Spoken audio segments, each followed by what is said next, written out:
everyone. I'm Komal Tyagi from Team Taxmann, and I welcome you all in today's live session on various export schemes and its interplay with GST. I would like to give a brief about Taxmann first. Taxmann is the leading publishers on tax and corporate laws in India. We also maintain the largest and the most accurate online database on income tax, international taxation, GST, company and SEBI law, insolvency and bankruptcy code, FEMA, banking and NBFC, competition law, accounts and audit, and Indian acts and rules. We have developed the national website of the Income Tax Department, and we also maintain it with the help of our tech team and the editorial. Today, we have with us our speaker, Mr. S.C. Jain. Mr. Jain is an advocate by profession with having an experience of approximately 40 years in the field of indirect taxes. He has also served the Revenue Department for 20 years. He has expertise in the field of customs, GST, foreign trade policy, special economic zone, foreign exchange management act, erstwhile excise law, service tax, VAT, law relating to anti-dumping duties and various allied laws. Now, before we proceed, we also have a few tips for the audience. Firstly, your mic will be on mute. However, you may post your questions in the chat box given on your right hand side. Your questions will be answered by the speaker after the session or during the session or by the R&D team. After the session, you will also be getting a copy of this presentation for your future references. I'm sure this session is definitely going to add on to your knowledge on various aspects of export schemes and its interplay with GST. Now, without taking much time, I request Mr. S.C. Jain to address our audience. Over to you, sir. Thank you. Okay. Good evening, everybody. As you are aware, in today's session, we will be discussing about export promotion schemes in India. As you know, that Government of India provides a lot of incentives in various forms to the exporters. And the entire idea is to export the goods and services so as to earn more and more foreign exchange, generate employment in India, and other income of the businessman that is increased in that manner. And whole purpose is, an underlying principle is that in the case of export, it is the goods which should be exported and not the taxes. And all schemes, they hover around this principle that the taxes, whether those are on finished product per se or those are incurred on the input stage. So all those have to be reimbursed by this method or that method. And that is the purpose of the variety of export schemes suitable to the various exporters. And an exporter may choose the scheme which is more convenient to him depending upon the particular situation. So therefore, we will be focusing on all these export schemes which follow either from the foreign trade policy or from the customs law. And so far as the GST related things are concerned, some of them are monitored by the custom, and some of the refunds, etc., those are granted by the GST authorities. So we will be discussing all those things in today's session.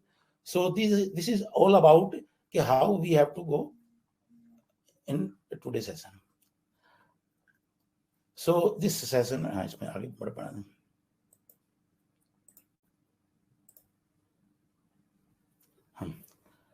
so in today's session, we will be discussing about various types of export schemes which are flowing from custom law and foreign trade policy. And apart from that, there is a lot of confusion with regard to the GST provisions on export of goods, on export of services, on payment of GST, without payment of GST, under LUT. So we will try to clarify all these type of doubts pertaining to the export of goods and interplay with the GST law. And also we will be discussing today about the expectations from the FTP, which will which was likely to come from 1st of October 2021, but it has again been postponed to 1st April 2022. So but what are the expectations? We will also try to throw light on that. Various type of export promotion scheme. So these are the various export schemes: advance authorization and DFIA, EPCG and post-export EPCG, MEIS, SEIS, RoDTEP, RoSCTL, duty drawback, EOU scheme, SEZ scheme. And I think almost all of you must have heard about these schemes, and majority of you must be having a good knowledge about all these schemes. Despite that, it will be endeavor from my side to remove dispel the doubt, if any, on any of these schemes. So first of all, we will be taking slide one by one. This is all about advance authorization and DFIA. So in the advance authorization and DFIA, so in the advance authorization scheme, in order to get the inputs without payment of custom duty, then exporter is required to take an advance authorization from the office of the DGFT. At various places in the country, offices of the licensing authorities have been set up, and where you have to make the application in accordance with the provision of Chapter 4 of the Foreign Trade Policy. So once you take the advance authorization, it would mean that you make a commitment to export a particular export product and along with the value. And in turn, various inputs which are needed for manufacture of the export product, so those are incorporated in the body of the advance authorization. And all those advance inputs can be imported without payment of custom duty. And all type of custom duty, those will be exempted. That is whether it is basic custom duty or surcharge, IGST, anti-dumping duty, safeguard duty, no duty is payable in respect of the inputs which are imported against the advance authorization. This is for the reason that all those inputs are required to be incorporated in the manufacture of the export product, and end product has to be exported outside India. And that is why no duty is payable on any of the inputs. Secondly, there may be a doubt, what would be the quantity, etc., of the inputs which can be imported without payment of custom duty. For that purpose, the DGFT office, it has published a very voluminous book that is called SION, Standard Input Output Norms. It contains thousands and thousands of items where the norms have been fixed for various export items. So if the norms have been fixed, so then the exporter can import the inputs as per those norms. Needless to say, those norms have been fixed by keeping in mind the probable wastage which will be there during the process of manufacturing. Despite that, it is quite possible that there may be a number of items where the norms have not been fixed. In case norms have not been fixed, still there is a provision under the scheme. You can import the inputs without payment of duty. Advance authorization will be issued to you immediately. But that is called on the basis of self-declared norms, which are to be ratified by the norms committee in the office of the DGFT. So your work will not stop. License advance authorization will be issued immediately. You can import, you can start manufacturing, you can start exporting.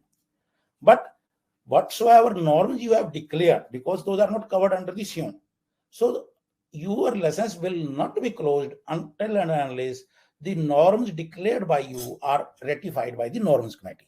This is how the entire scheme pertaining to the input is monitored. And thirdly, every advance authorization, it is valid for a period of 12 months from the date of import. Valid for a period of 12 months means whatsoever imports have been mentioned therein, those have to be imported within a period of 12 months from the date of the authorization. So, of course, there are the provision pertaining to the extension.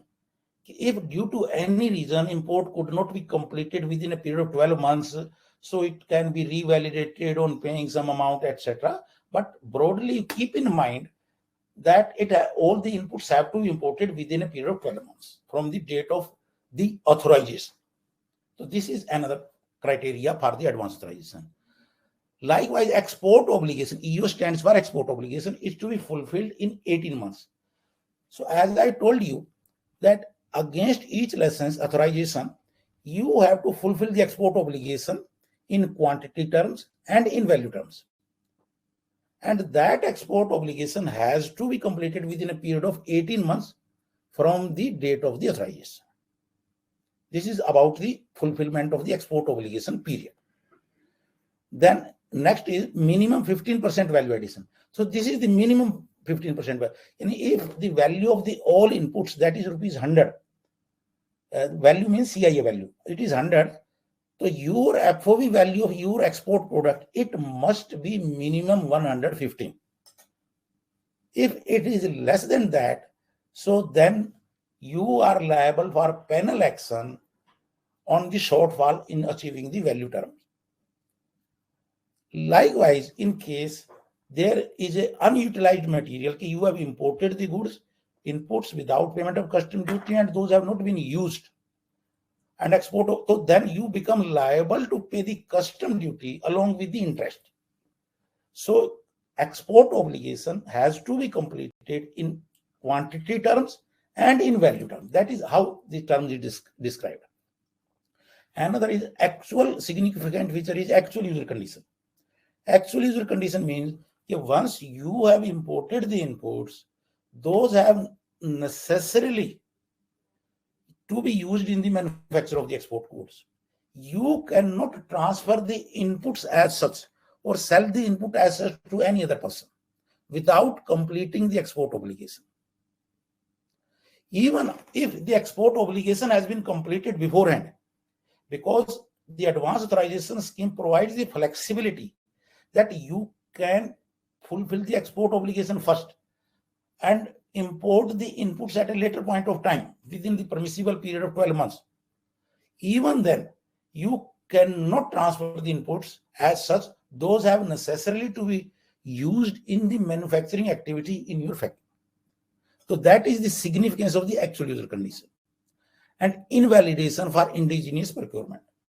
It is another very salient and important feature of the advance authorization scheme.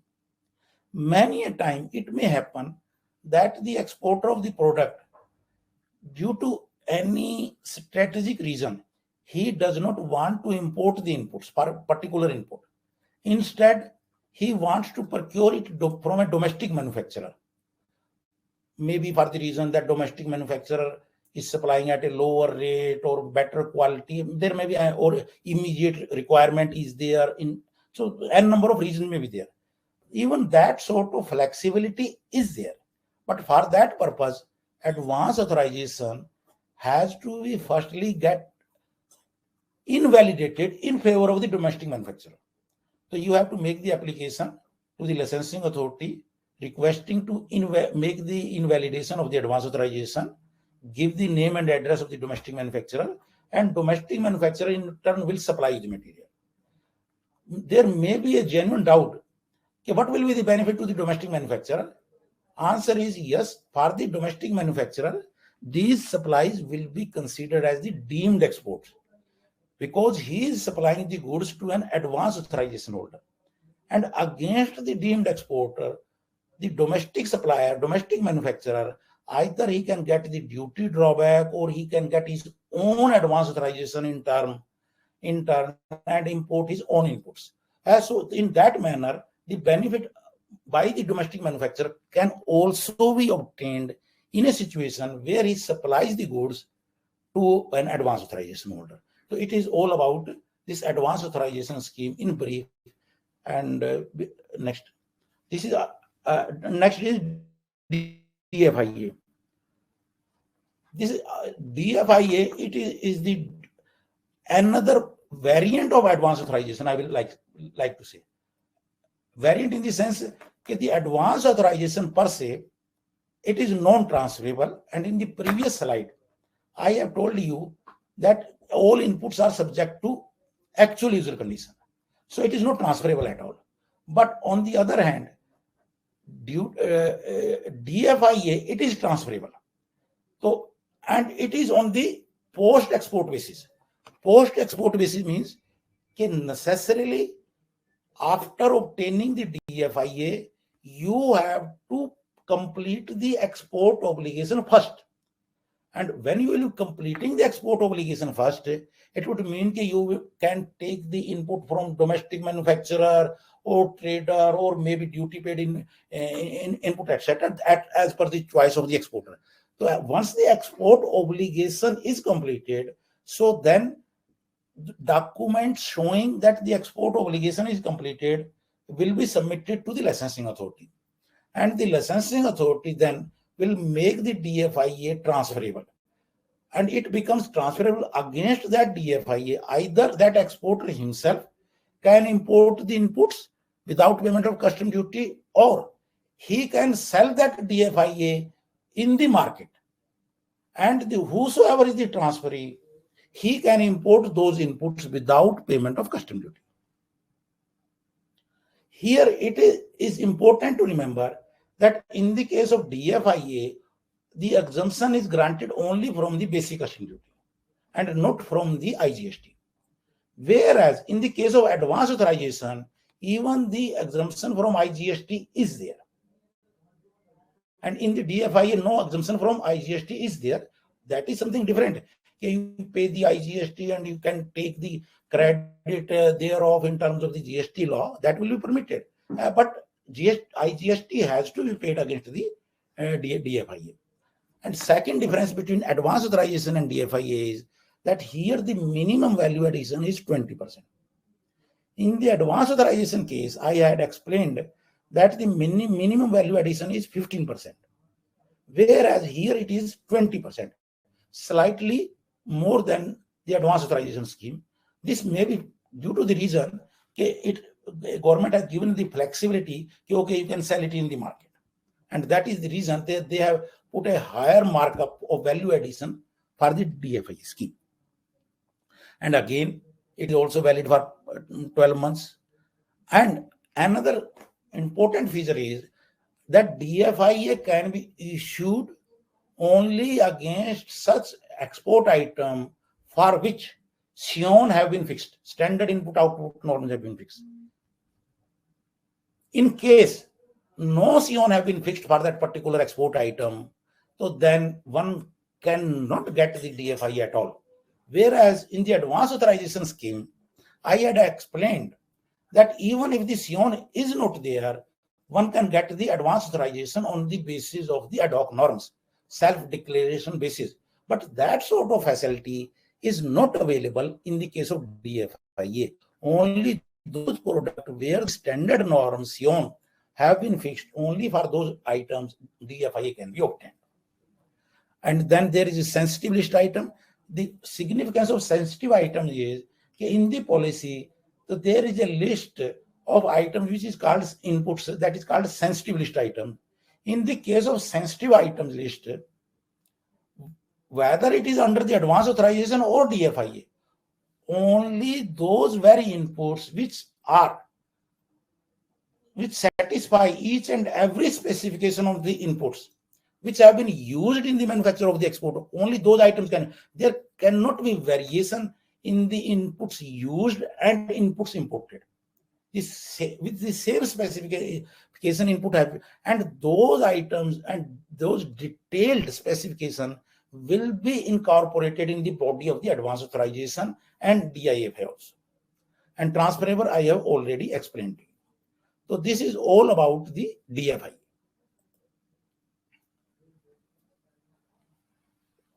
In the previous slides on the advanced authorization and DFIA, I have explained that these schemes, they compensate you about the custom duty component on the imported inputs. Because the purpose is that export goods should not suffer any of the taxes. So if we go by the advance authorization scheme, there will be no taxes on the imported goods or domestically procured goods. This EPCG and post-export EPCG scheme, it pertains to the capital goods. Because one can say, okay, on the inputs, no duty will be suffered because we have obtained the advance authorization. But what about the capital goods? There may be a manufacturer or manufacturers or exporters where they import the capital goods or procure the capital goods domestically on payment of duties. And those machines are used for the manufacture of the export product. So indirectly, full duty reimbursement is not there because the capital goods used, so those have suffered the duty. So in order to compensate the duty, the government has launched the schemes of EPCG, Export Promotion Capital Goods Scheme. In the Export Promotion Capital Goods Scheme means that you can import your capital goods without payment of custom duty. No custom duty, whether it is basic surcharge or IGST, no custom duty will be payable against the capital goods.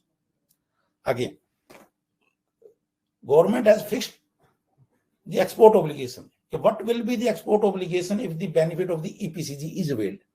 So that export obligation will be 6 times of the duty saved. 6 times of the duty saved. I will try to explain it by way of an illustration. Okay, suppose the value of the capital goods is 1 crore and the duty saved is, let us assume hypothetically it is 30%, 30 lakhs. Duty would mean all type of duties, whether it is basic custom duty, IGST, surcharge, every sort of duty.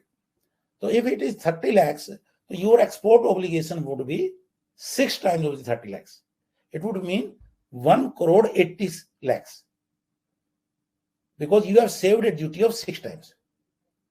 And that export obligation has to be fulfilled over a period of 6 years. 6 years means 6 years from the date of the EPCG authorization. So it has to be completed. And for the purpose of importing the capital goods, the validity period is 18 months. It means that once you have taken the EPCG, you have to complete your imports of capital goods within a period of 18 months, and you have to fulfill your export obligation within a period of 6 years. Block-wise fulfillment. Block-wise means in the policy, 2 types of slabs have been fixed. In the first 4 years, from the date of the authorization, you have to complete at least 50% of the export obligation. And in the remaining block of 2 years, the balance of the export obligation has to be completed. Again, even under this scheme, invalidation is allowed. Invalidation means, again, the same situation may arise, as I have explained in the case of the advance authorization. One person, instead of importing the capital goods, he may like to procure the capital goods from the domestic manufacturer of that machinery. And in that situation, the EPCG authorization will have to got invalidated in favor of the domestic manufacturer. And domestic manufacturer, in turn, on the strength of that invalidation letter, will supply the capital goods to the exporter of the goods. And again, there may be doubt, what would be the benefit of the domestic manufacturer? The same supply would be considered as the deemed export for him, and he, the domestic manufacturer, can in turn import his own raw material without payment of custom duty, or he can claim the duty drawback, even against such supplies which are supplied within India against an EPCG authorization. So this is how this EPCG scheme works. And let me try to clarify, after the completion of the period, you have to submit to the licensing authority all the documents showing the fulfillment of the export obligation. In the case of the EPCG and also in the case of the advance authorization. It is not automatic. It is not automatic, because you have to show, okay, this was the EPCG, these were the input or capital goods imported by us without payment of duty, and against that, this is the proportionate export obligation, and that how we have fulfilled it Against that, you have to show the shipping bill, you have to show the BRC, payment realization, etc. Only then your export obligation will be considered by the licensing authority, and they will issue you a formal certificate that is called EODC, Export Obligation Discharge Certificate, whether it is EPCG or Advanced Authorization. Another variant of the EPCG is the post-export EPCG scheme. What is post-export EPCG scheme? It is to some extent similar to DFIA, in the sense that you have to take the EPCG authorization first, then you can import the capital goods, but on payment of custom duty. No exemption initially will be granted to you. Every sort of duty, whether it is basic custom duty or surcharge or IGST, every sort of duty will be paid like any other normal importer. And like any other normal importer, you can take the credit of the IGST portion also under the provisions of the GST law. But in case you fulfill your export obligation 6 times of the duty whatsoever you have paid within a period of 12 months, 18 months in the case of EPCG, so then you can make an application to the licensing authority to grant the refund of the custom duty paid by you against that import under the postage. So that refund is not granted in cash. Rather, that refund is granted in the form of a scrip that is called post-export EPCG scrip. It was just like MEIS and SEIS scrip. It will contain the credit value.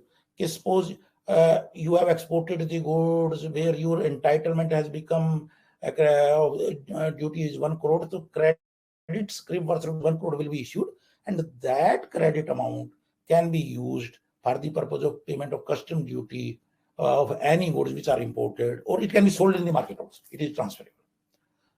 So how this post-export? So this post-export scheme, EPCG scheme is suitable to some person, to those persons who are not very comfortable in the beginning whether or not they will be able to fulfill the export obligation under the normal EPCG. There may be some doubt whether we will be able to get the export order or not, instead of then falling in trap of paying the duty, interest, penalty, etc. So they go by the route of post-export EPCG. Here, because everything has been imported on payment of custom duty, if you have fulfilled the export obligation, you get the refund back.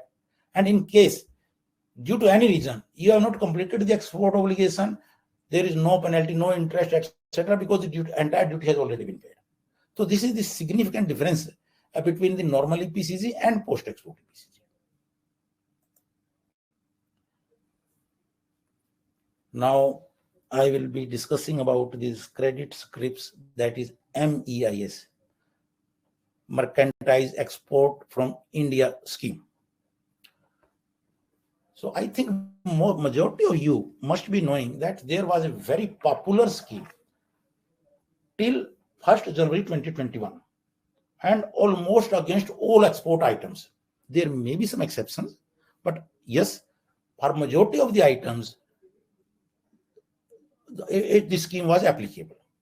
And the rate and items, so those were specified in Appendix 3B of the Handbook of Procedures.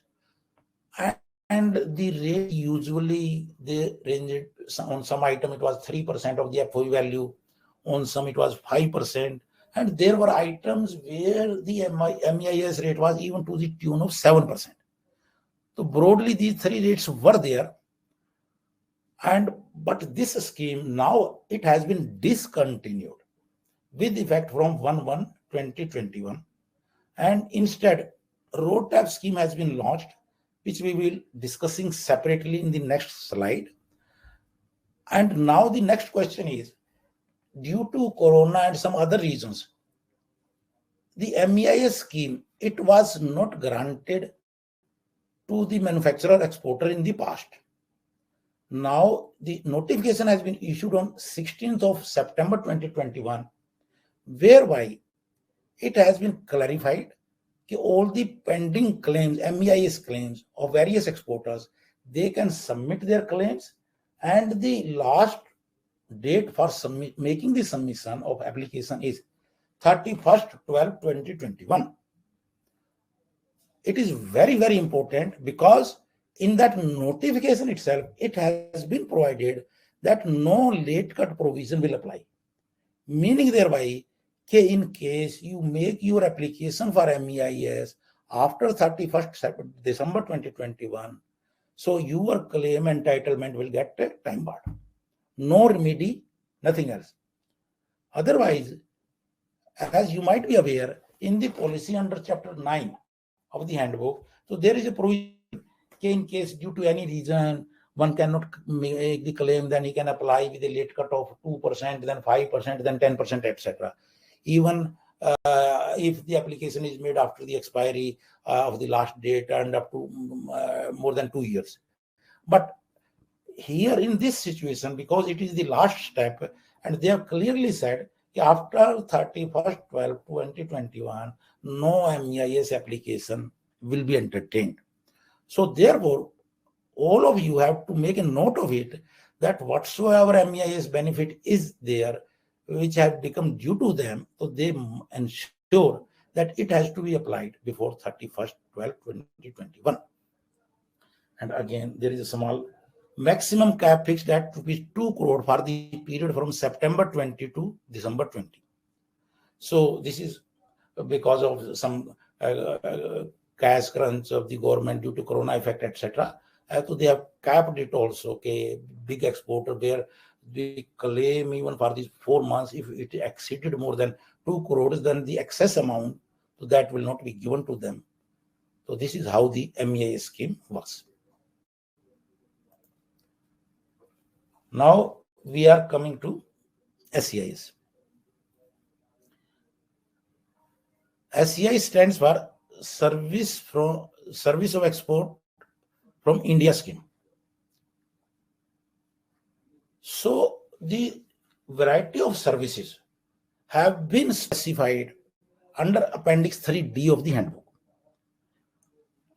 If those services are exported outside India, one can get the benefit. Again, even in the case of services, the rates were normally ranging from 3% to 7%. A huge number of services were notified. However, that notification 3D, that was applicable only up to 2018-19. For 1920, so there were no rate notified. Recently, Appendix 3X has been notified for the year 2019-20. And in this 3X, lot of services which were available in 3D, so those have been taken away. And even the rate of SEIS, so that has been reduced in some of the cases. Again, for the SEIS also, the last date for filing the application is 31st/12/2021, and maximum benefit capped at INR 5 crores, and no late cut provision to apply. Meaning thereby, you cannot make the application after 31st/12/2021. And it will get time barred. So this is in a nutshell about the SEIS scheme. Now we will be discussing about this RoDTEP. It is a newly introduced scheme, and I think a lot of must be having some keen interest to know more about that. So instead of MEIS scheme, this scheme has been brought, and that is applicable from 1/1/2021. And this scheme will necessarily be monitored by the Custom Department alone, without any intervention or minimum intervention of the DGFT office. Just like MEIS scheme, it will also be granted as a percentage of the FOE value of the goods exported. Even though this benefit has been made available from 1st January 2021, the rates for the same were not notified. The rates have been notified just now, about in August 2021. And you can now make the application to generate the RoDTEP on the EDI system of the customs. And rate have been notified in an appendix 4R. So there is an appendix, and for your information, the rate under 4R, those are comparatively very, very less as compared to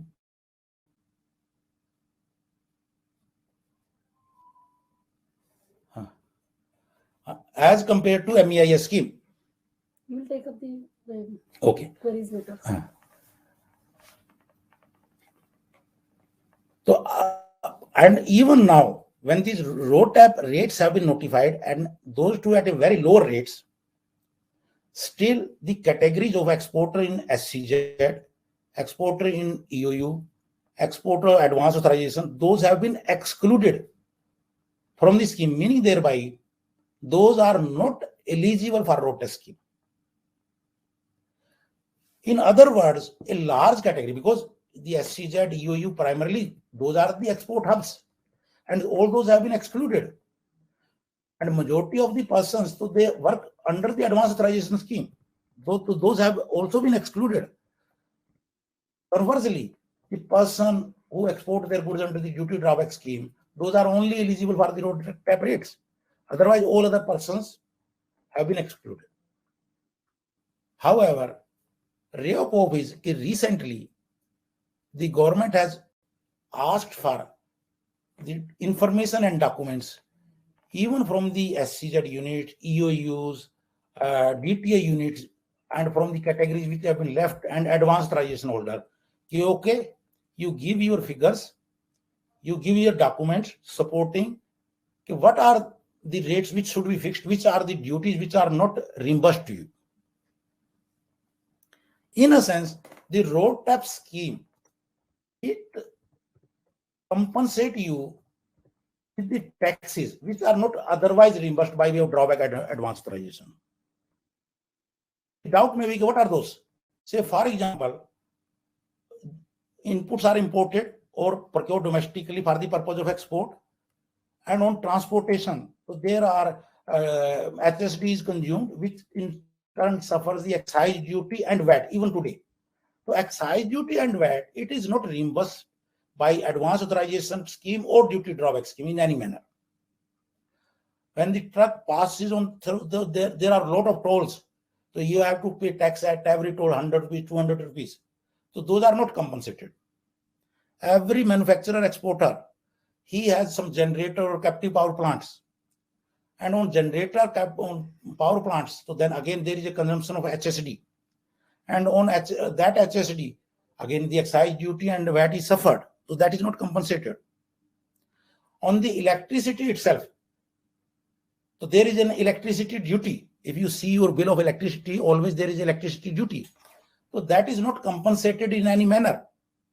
So therefore, whether it is stamp duty, road tax, these HSD, excise duty, VAT, electricity duty, so all those duty will be reimbursed to an exporter by way of RoDTEP scheme. So therefore, such persons, even now, they can make an application. Government has recently opened a window, and the application has to be made by 20th of this month, right? No, it's 3 weeks time. Okay, 3 weeks time. It has to be for these categories 3 weeks time. So, and that for that purpose, under the Department of CBIC, a committee has been constituted that will analyze your application and fix the rates. And once those rates are fixed, so then you will be eligible to get those benefits. Details of the same can be shared once if anybody interested in getting their RoDTEP rates fixed. So the details can be shared once you drop us an email either to the Jen sir or to me. I'm Shweta, and in the end, our contact details are also there in the PPT. So accordingly, you can send us the mail, and we will share the details of making the representation to the authority.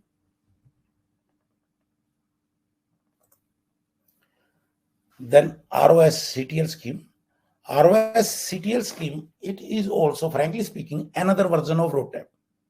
But there is a difference in the sense that this RoSCTL scheme, it is applicable only to the exporter of the garment and made-up, falling under chapter 61, 62, 63. It is not applicable to any other manufacturer exporter. Second difference is this RoSCTL scheme benefit, it will be given by the licensing authority in the DGFT by way of script, just like MEIS. Whereas the RoDTEP, as I have explained to you, it will be given by the custom department itself by way of generating the e-scripts. So RoDTEP by the custom department, this scheme by the monitor will be monitored by the licensing authority working in the DGFT scheme. Again, this RoSCTL scheme, the script given under the scheme, those will be freely transferable. You can sell it in the market or you can use it yourself. RoDTEP also, whatsoever scripts are generated, either you can use yourself or you can transfer it into the market. And similar, for all practical purposes, RoSCTL schemes, so those are similar to MEIS scheme. And this RoSCTL scheme has been extended up to 31st March 2024 for the manufacturer exporter of the goods falling under chapter 61, 62, 63. So this is all about the RoSCTL scheme. Now I am coming to the duty drawback scheme. Duty drawback scheme, it is exclusively dealt by the custom department. DGFT has no role to play in that. And what is the duty drawback essentially means? It is two types of duty drawback. One is duty drawback under section 74 and another is duty drawback under section 75. What is the basic difference between the two is, under section 74, if any goods have been imported on payment of custom duty and later on the same goods are re-exported as such, there may be n number of reasons. Many times goods have been imported, duty has been paid, goods are not found as per the specification, as per the requirement, or found to be surplus, and those are re-exported back. So then whatsoever custom duty was paid at the time of import, you can get the refund thereof by way of duty drawback. And the refund will be granted to the tune of 98% of the duty paid. It will not be 100%. If the initially at the time of duty was paid rupees 100 and those goods are re-exported, so then you will get the drawback of 98 only.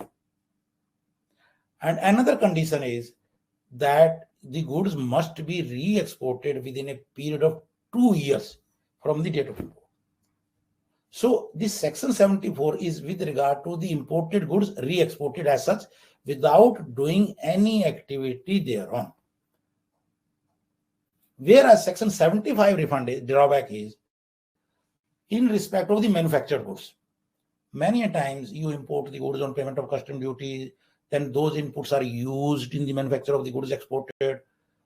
So therefore, they say, for example, for one particular export item, rate of duty drawback fixed is 3%. 3% means 3% of the FOB value of the export goods. If the FOB value of export goods is 1 crore, so then you will be eligible to get the duty drawback of 3 lakhs. And that amount will be straightway directly credited to your account, given to the custom authority. On that, no authorization, license is to be taken, nothing is to be closed. Entire amount will automatically credited to your bank account, and that is no transferability issue, nothing. That is the most simplest way. So it is all about all industry rate of drawback. Then there is a brand rate of drawback. Again, there may be a situation that for many of the items, all industry rate of duty drawback are not fixed. If the rate of duty drawback are not fixed, So then one can go by the route of brand rate of duty drawback. What is the brand rate of duty drawback? Then you have to establish through the documentary evidence your inputs which have been used in the manufacture of the export goods, so they have suffered the custom duty. If you can establish that, so then the custom department will fix the duty drawback, brand rate of duty drawback. And in turn, you can then get the brand rate of duty drawback against shipment. So that is how this brand rate of duty drawback. किसी की request आई है कि 75 वाला एक बार, क्योंकि audio बीच में वो हो गया था, तो 75 वाला एक बार दोबारा थोड़ा सा ब्रीफ करो. कहाँ गई है? आइए. हाँ, yes. So 75 duty drawback issue. In fact, majority of the exporters in India, when they export their goods, so they export their manufactured goods. There are very, very few situations where the imported goods are re-exported as such due to quality issue or any other issue. The majority of the person, they export the manufactured goods. And for the manufactured goods, as I told, that government has fixed a all industry rate of duty drawback. For majority of the items, on some items it is 0.5%, 1%, 2.5%, 2%, 3%, etc. So when the goods are exported, so straightway on against that particular entity, whatsoever rate is fixed, it will be calculated by the system and it will be credited to your account. No application has to be made, no closure has to be made, no license has to be taken, simplest, automatic credit to your account. And brand rate of drawback is where all industry rate of duty drawback has not been fixed for a particular item. So, and one wants to go by the brand reimbursement of the duty suffered on the inputs. So he has to make the application and prove that my input has suffered the custom duty. So it is very, very cumbersome exercise. Rather, in that sort of situation, person would rather like to go by the advanced authorization scheme instead of getting the fixation of the brand. But certainly, yes, all industry rate of duty drawback is very convenient and suitable to a lot of exporters, and that is the reason it is more in vogue, and majority of the exporters, though, they are availing this facility. So there is a question whether DFIA scheme can be availed even after availing the DBK all through all industry rates. No. Okay, let me clarify. It is very valid question whether DFIA scheme can be availed even after availing DBK through all. Answer is certainly no. This DBK scheme vis-a-vis advanced authorization and DFIA, so those are mutually exclusive. And this is for the reason both give you the neutralization on the input stage. Under the advanced authorization or DFIA, you get the exemption from the custom duty, basic custom duty and surcharge. And what is the duty drawback? Duty drawback is fixed by taking into account the basic custom duty suffered on the inputs. So therefore, both schemes, one cannot take the benefit of both. So either of the two, you have to take the benefit. So advanced authorization and DBK are mutually exclusive. Yes, they are mutually exclusive. They cannot be taken simultaneously. Right. Next question, yeah. It's the okay. So earlier questions have been deleted from this chat. Maybe some due to connection issue, but people, it's requested that they should write their queries again so that we can answer them maybe in the end. But we'll definitely answer all your queries. So we are moving forward to the next slide now. Isme jitne questions we've answered. Okay, next. EOU scheme, export oriented unit scheme. There are some entities where they seek export or more, or even there are persons where almost 100% goods are exported. So where almost 100% goods are exported, so obviously it becomes very cumbersome to take advance authorization every time, then submit the paper for redemption, take EPCG advance authorization every time, then submit the paper, etc. So instead of that, they prefer to go by the EOU scheme. It is one-time exercise. You have to take the approval from the concerned jurisdictional development commissioner, And Development Commissioner will issue that is called LOP, letter of permission, granting you okay permission, okay, you can now eligible to import the duty-free raw material, capital goods, etc. And on the strength of LOP issued by the Development Commissioner, you can import all your input, packing material, capital goods, etc. without payment of custom duty. In other words, EOU LOP simultaneously acts as an advance authorization and also as an EPCG, because you can import both without payment of custom duty and without repeating every time. It is a continuous, and once then LOP is issued, it remains valid for a period of 5 years. And after 5 years, you can get it renewed further for another 5 years. So that scheme is convenient and suitable to such persons where there are huge number of exports. And EOU, as I mentioned, can procure raw material, capital goods, and even domestically also it can procure the goods. Again, so for the domestic manufacturer, it will be considered as the deemed export, and he in turn can fulfill his own export obligation against his advance authorization or EPCG, or he can claim the duty drawback. So this will be the benefit of the domestic manufacturer who supplies the goods, whether those are input or capital goods, to an EOU. So this is about the minimum investment criteria, which is nothing, a very nominal amount of 1 crore required in plant and machinery to be considered, and eligible for refund ITC GST paid on the domestic procurement. So this we will be discussing separately in the GST chapter. SEZ. In the case of SEZ, so these are separately carved out areas. The basic difference between EOU and SEZ is that EOU is a standalone unit. It can be set up anywhere. Whereas SEZ unit means that you have to set up your unit only in that particular area which has been approved as an SEZ zone.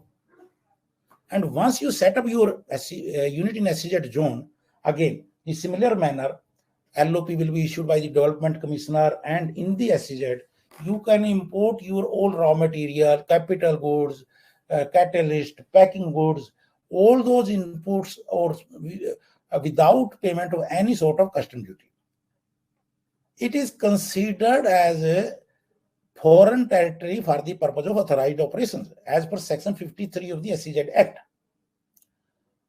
And so far as the domestic supplies are concerned, under the IGST law, these are considered at par with the export.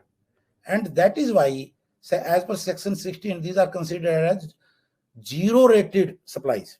Zero-rated supplies means the domestic supplier can supply them without charging any sort of IGST under LUT, or in case he pays the IGST, then he can take the refund of thereof from his jurisdictional GST authorities. One more thing, a supply to SEZ necessarily is to be considered as the IGST supply, even if the supplies are made within the state by virtue of the special provision under the GST law on payment of SEZ. So, okay, so before moving further, we have some queries which pertain to this slide. We'll be answering those queries. So one query is, can EOU scheme be availed by a merchant exporter? Yes. Okay. EOU scheme, the EOU necessarily means that he is the manufacturer of some goods. But I think you are having doubt in a different context, just like in the case of advance authorization or EPCG, whether goods can be exported by a merchant exporter by procuring it from EOU. Answer is certainly yes. So EOU, instead of exporting the goods directly to the outside India, it can supply those goods to a merchant exporter. And a merchant exporter in turn can do the export thereof. Yes. If that sort of thing is done, that is perfectly permissible under the EOU scheme, under the custom notification, and under the GST law. There is no problem. Yes. Next is, we have taken EPCG. Can we shift from EPCG scheme to post EPCG scheme? No, not at all. Not at all. Then what type of document will... Are A, DB mutually exclusive? This we have told. Yes, yes, they are those are mutually exclusive. Okay, so we'll move further now. All the queries are addressed. Now, we will be discussing about a very important aspect where there is a lot of confusion, and that is interplay with the GST. And we will try to dispel all such doubts. And again, your doubt concerns are welcome. Interplay with the GST. First of all, in case the goods or services are exported outside India, those are considered as zero-rated supply as per Section 16 of the IGST Act. And zero-rated supply means, and that has been clarified in Section 16 itself, that either you can export the goods or services without payment of GST under LUT, or in case you want to pay the IGST, you can pay and then you can claim the refund. In other words, in both these situations, no GST will be suffered, because in the first case, no GST is paid in the very beginning itself because the goods are supplied under LUT. And in the second situation, if the duty has been paid, GST has been paid, so then you will get the refund. And in the case of physical export, it has been connected with the EDI system. In the shipping bill itself, you have to mention your GST invoice number.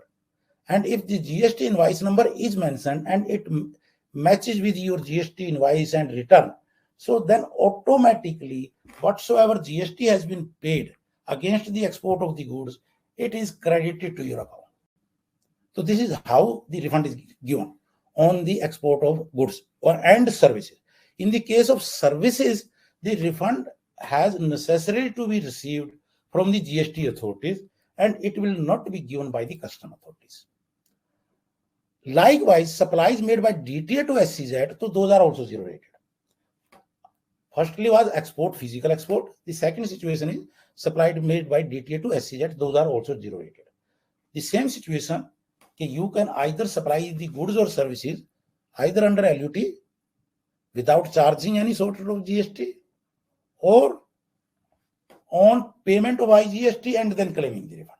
Any situation is at par with the physical export in case of goods or services are supplied to SEZ. There is no fundamental difference between the two situations. Then export under a advance authorization made under LUT. So this is very, very important aspect. In case you have imported the inputs without payment of custom duty under the advance authorization scheme, then necessarily you have to export the goods under LUT. You cannot choose the option to pay the custom duty, or so to pay the IGST. Yes, but there is some interplay within that and flexibility within that. Under the advance authorization scheme, suppose you take a call, whatsoever inputs are imported, you will claim the benefit only of the basic custom duty and surcharge, and will pay the IGST on the input. So then you can take the credit of the IGST on inputs, and in turn, you can pay the IGST on your export product. But in case you have availed the exemption from the IGST portion at the time of import, even on a single input, you have no choice but to export your goods under LUT. We have practically seen number of persons who are holding the advance authorization scheme, they are facing the music. They've imported the goods without payment of IGST and exported them on payment of IGST. And now they are getting the notices from the GST authority or from the DGCI, etc. And it has become very difficult to tackle entire that situation for them. So therefore, you have to be very sure, in case no exemption has been availed, only then you can pay the IGST, otherwise no, LUT. Likewise, this similar is the situation with regard to the EA. Because EOU also, when any input are imported, those are imported without payment of basic customs duty and also without payment of IGST. So therefore, when EOU exports the goods outside India, necessarily it has to export it under LUT. It cannot choose to pay the IGST on the export goods because it may be some credit may be lying, etc. No, it has necessarily to be exported under LUT. And another thing is GST is exempt on sale of duties credit script.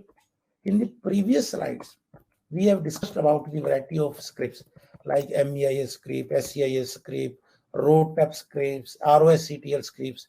And we have also told that those are freely saleable in the market. If those are freely saleable, so then those are exempted from all type of GST, whether it is state GST, central GST, IGST, etc. So no GST is payable. And again, the exemption from the payment of the IGST, this I have explained, and procurement by merchant exporter at reduced. Yes. So just like it is similar to situation which I have just answered in respect of an EOU. Many a time, a manufacturer of the goods, he may himself be not having any export order, but there is some merchant exporter in the market. He has got some order. He procures the goods from the manufacturer, and then he export the goods in his own name by filing the shipping bill in his own name. So then the law provides that he can procure the export goods from the manufacturer thereof by paying a nominal amount of GST, that is 0.1%. He can take the credit thereof. But when he will export the goods, again the same embargo is there.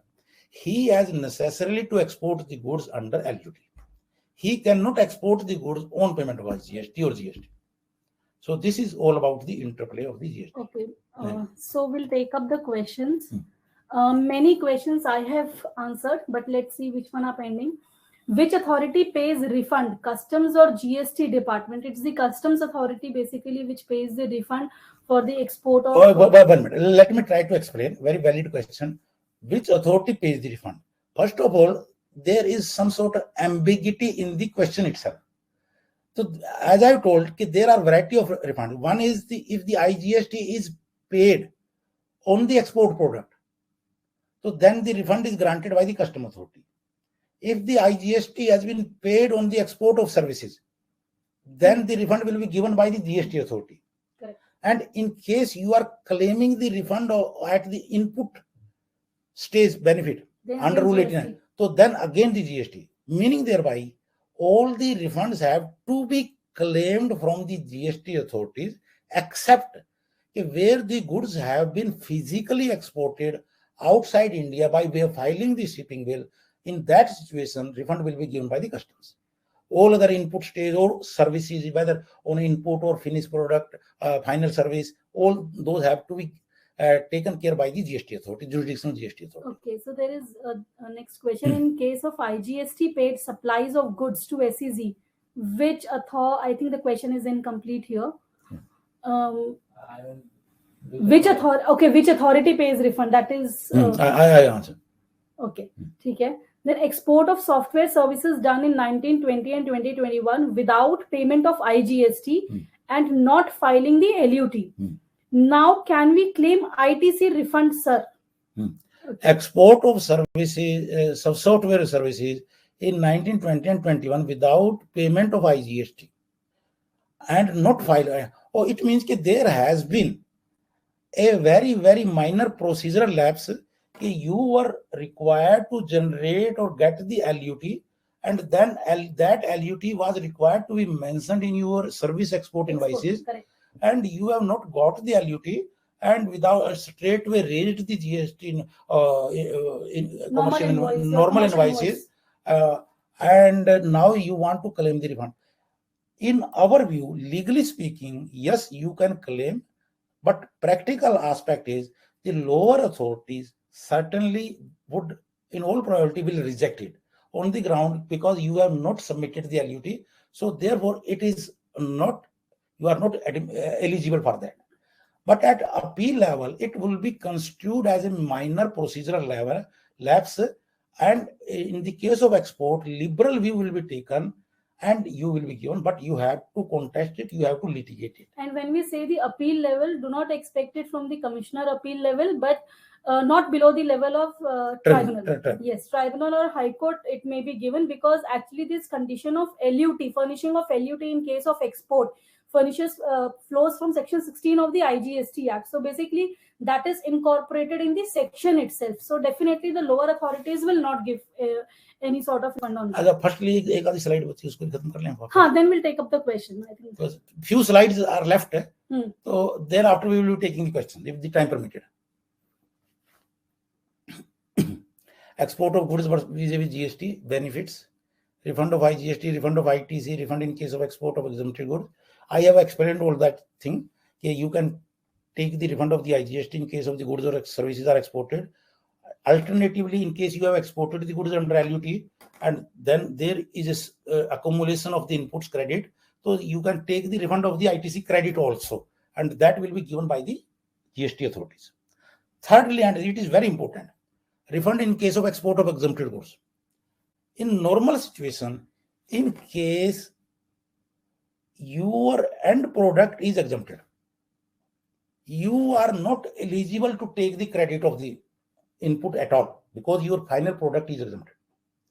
But in case your final product, which is otherwise exempted from GST, that is exported outside India, then in that situation, you can take the refund of those input and input services also. This is for the reason, again, with the very first principle, the export of the goods, only goods are to be exported and not the taxes. You can take an example of, say, some rice or wheat, etc. Those are exempted from GST. If those are exported outside India. So on the export product, no GST is payable because that is exempted from GST. But those exporters must have incurred a lot of GST on their inputs, on the packing material, on by way of rental charges. So many things may be there. So in that situation, against exports, they can claim the refund. So mandatory export under LUT already clarified. If you export the goods under advance authorization, if you export the goods under EOU and supplies made by merchant exporter, necessarily goods have to be exported under LUT.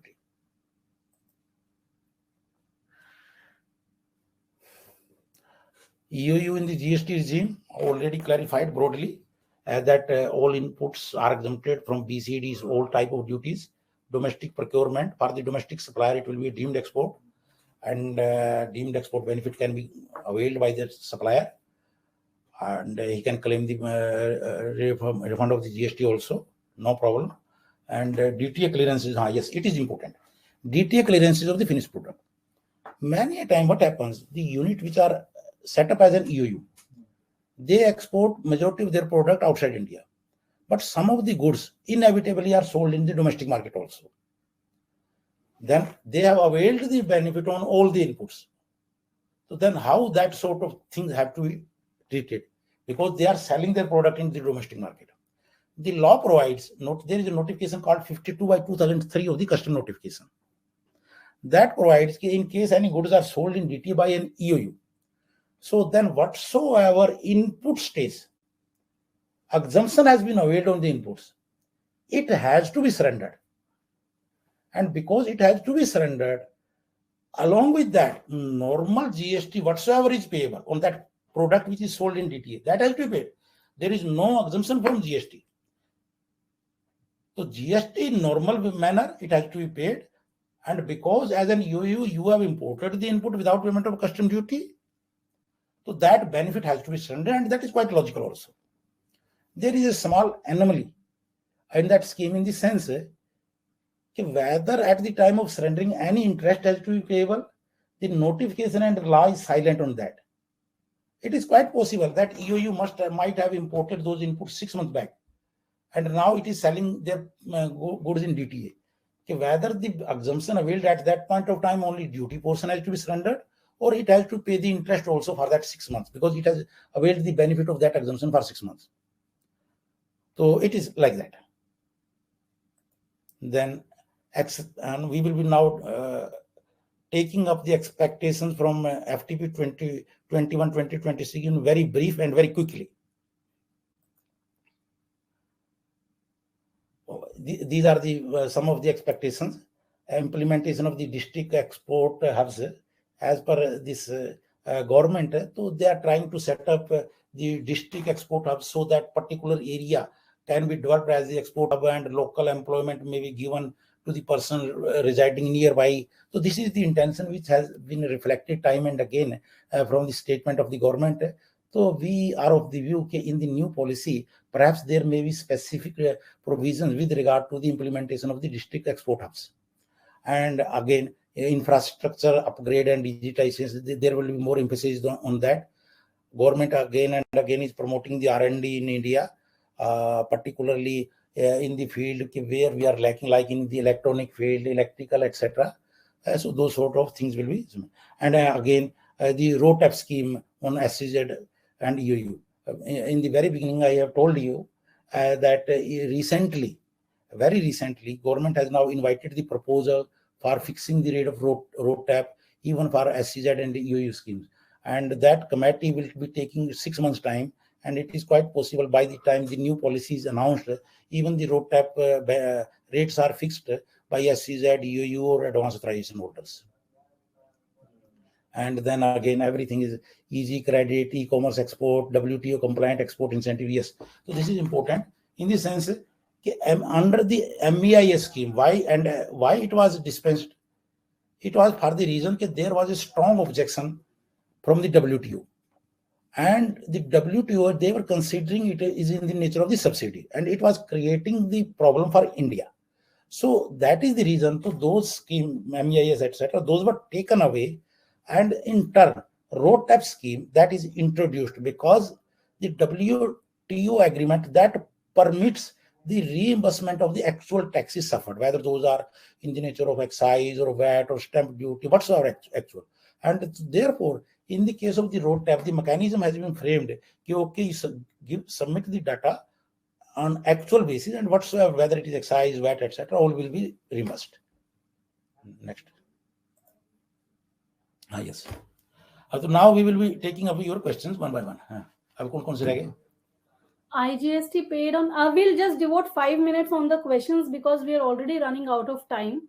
So we'll quickly see how many we can answer. IGST paid remaining question we can reply separately. No problem. Is SEIS scheme available for IT companies who export software development services? Answer is no. No. IGST paid on imports, no BCD charged under the special treaty agreement, were re-exported under section 74 as not fit for consumption. Then how to claim IGST refund? What is the question? Question is that they have IGST paid on imports, no BST charged under the special treaty agreement, were re-exported under section as not fit for consumption. Then how? Yes. So it is not a difficult. Even otherwise, you can claim take the ITC credit of the IGST paid at the time of import and then re-export the same under LUT. There is no bar under the provision of the GST law. Correct. And there is no need even to go by the route of section 74. Alternatively, if in case you have not availed the GST credit, so then you can make the application for claiming the refund of the IGST paid under section 74 for the reason that even the IGST paid on the imported input, it is in the nature of the custom duty. It flows from section 37 of the Custom Tariff Act. In common parlance, it is referred to as the IGST because its rates are equal to the IGST. Otherwise, for all purposes, it is the custom duty. It is collected as the custom duty under section 3 within bracket 7, and all the provisions of the customs law have been made applicable, including the provision of section 74. Meaning thereby, even in such a situation, in case you have not availed the credit of the IGST, you can take the duty drawback under section 74. There is absolutely no bar. Rather, it has been clarified by the CBIC by way of circular also. Can we claim ITC refund for capital goods or services when we are exporting services under LUT? Under LUT, you cannot avail the ITC of the capital goods or services. Yeah. E-script amount, how to be claimed, this is procedural aspect we're not dealing here with. For HS code 2841, RoDTEP scheme not available, how to claim? You will have to make a representation, as we have told that within 3 weeks is the time window that has been opened, and the trade notice was rolled out on 9th of November. So therefore, it is the right time to make the representation to your Export Promotion Council, and thereafter it will be taken up with the government. Madam, pharma products covered under RoDTEP scheme. As of now, they are not covered. However, definitely, as I'm again saying, please make a representation immediately, because time period given is very less. Is SEIS scheme applicable for IT companies? I've already answered, no, it's not applicable.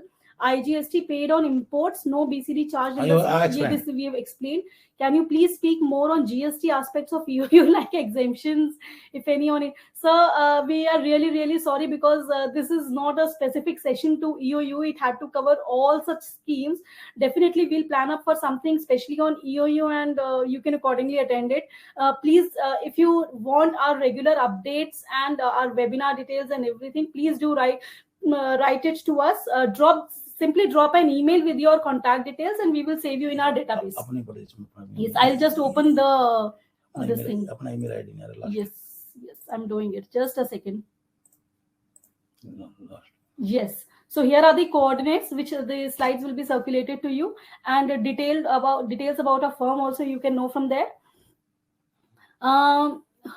So next question is whether SEIS is available to banking service also, whether banks can exempt their services to SEZ from GST under LUT. Yeah. Okay. So one thing is, I don't think so there is any bar on the banks to give services to SEZ. Yes. Bank, like any other domestic supplier, so they also supply their services to SEZ unit under LUT. So they can also supply their services under LUT. Absolutely no problem. Yes, provided it should be there in the authorized services, which I guess it should be there. Under advanced authorization, if units actually in manufacture is less than Sion, is there any issue? We really didn't get this question. Maybe you can separately write it to us, because the question itself is incomplete. The unit actually in manufacture is less than the Sion. I think you are saying, and suppose the Sion permits you to import, say, 110 kg against the export of 100 kg, and you actually used 108 kg for the manufacture of the 100 kg, because you are a very efficient person, and there is a balance of 2 kg. So if we go by the intention of the government, answer is there should not be any issue. But again, that sort of facility that becomes non-WTO compliant, many times custom authority raise issue and doubt on that. Kshitij, again, we are not taking up the procedural issues here. Can consultancy services be rendered to EOU unit under LUT without payment of GST? The answer is no, because it is a deemed export, and deemed exports cannot be made under LUT. It's the actual export. It's the zero-rated supplies only which can be made under the LUT. But of course, EOU can take the credit. EOU can take the credit, or the supplier can take the refund also. He can... services goods. If IGST paid on imports are IGST re-exported, I think we have already dealt yes, with it is repeatedly coming. Yes, okay. So below that, we have already answered the questions, which authority pays refund and all that. So I hope it was a interactive session and useful session for all of you. Do write to us in case of any of your queries. We'll be glad to answer. Our coordinates are given on the screen. We'll wait for your mails. And we will be glad to assist you in each aspect. Yeah, thank you, sir, for this insightful session. I'm sure our audience would be benefited by the valuable knowledge you have shared with us. I really appreciate the time you took to prepare the subject matter for the webinar and explaining it meticulously. I also thank our audience for being cooperative and taking time out of their busy schedule to join us in the program. Though sir and ma'am has tried to answer to all the queries, however, they can the audience can also write further questions, if any, on the coordinates as ma'am told us. And thank you all once again. Have a great time ahead. Thank you. So, thank you, madam. Thank you, all of you, for such a wonderful listening and being And a patient audience. And most welcome for any sort of assistance. Yes. Thank you. Okay. Thank you. And for regular updates and all, please do mail to us. Secondly, we have our RSA page on the LinkedIn also. You can subscribe to that page to receive to see the regular updates on our web page as well, and LinkedIn page as well. Okay, ma'am. Thank you so much. All right. Okay. Thank you.